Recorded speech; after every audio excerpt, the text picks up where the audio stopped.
let's talk about like rapid deployment, right?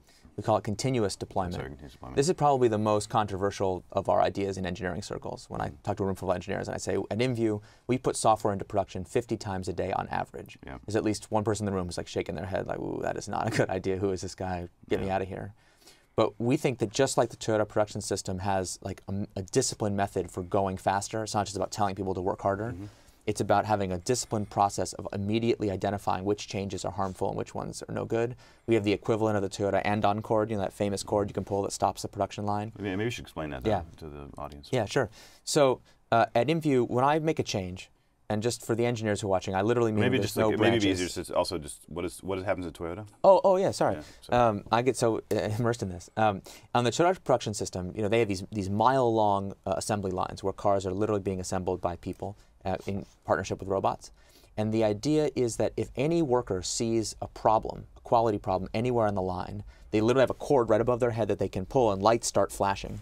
And they have something like 60 to 90 seconds for their manager to sprint over to where they are, see if they can solve the quality problem like on the spot. Is it just a misunderstanding? Is it just some, you know, a single thing?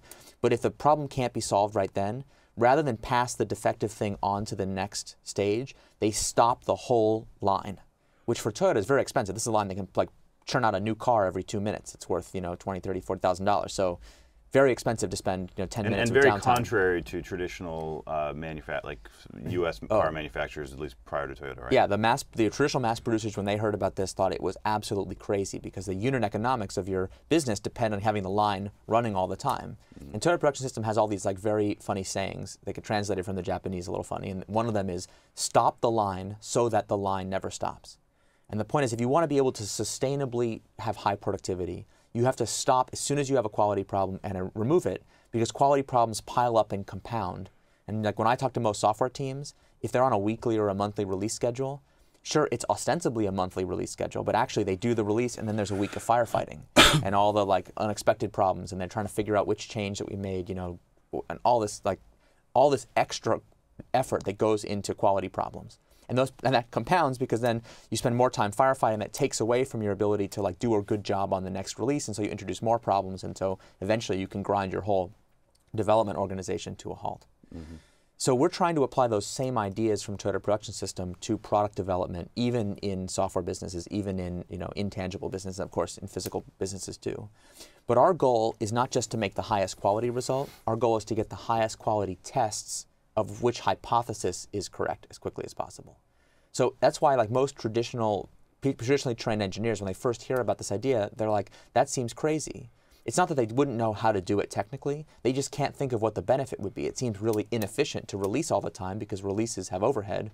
Why would you want to pay that overhead?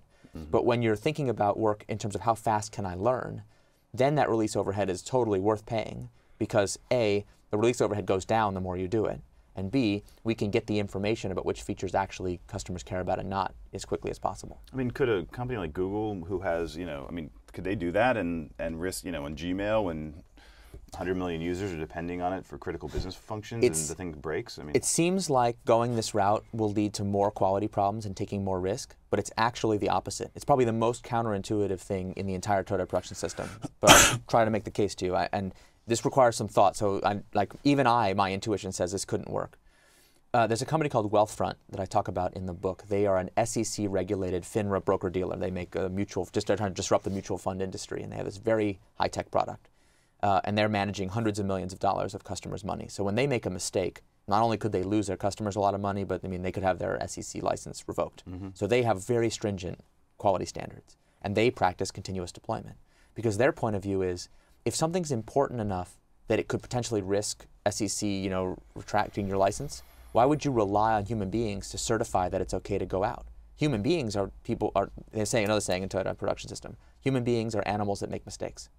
So you want to have mistake proofing built into your process from the start. Okay. And if you're going to do that, then actually you can be much more courageous. So you have all sorts of automated testing then? Yes. Okay.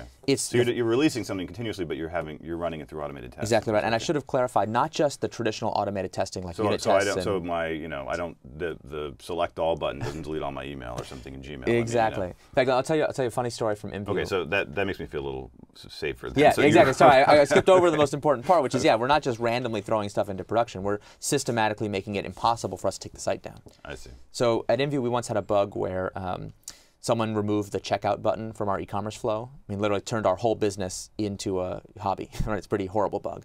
And our automated test caught that pretty easy because we had automated tests to make sure you can still check out. But then sometime later, we had another bug where someone accidentally changed the button to be white on a white background. So it was still there. It's just no human beings could click it, still business to hobby. We had something called the cluster immune system, which is a set of automated production triggers that could notice that kind of problem and automatically revert it. So even if our automated test certifies something is okay, if the business metrics decline as a result of doing the push, we will automatically roll back. And that's at the heart of learning to do this, is to make sure all the routine decisions you have to make about, hey, am I destroying my business or not? You have computers that can make those decisions for you. Who creates all these automated tests? The programs themselves, or programs you have a team of QA people? No, we have very little QA at InView. It was all done by programmers themselves. And it wasn't done, it's not like we stopped work for 6 months to build this automated system. We only practice the principle of incremental investment for incremental gain.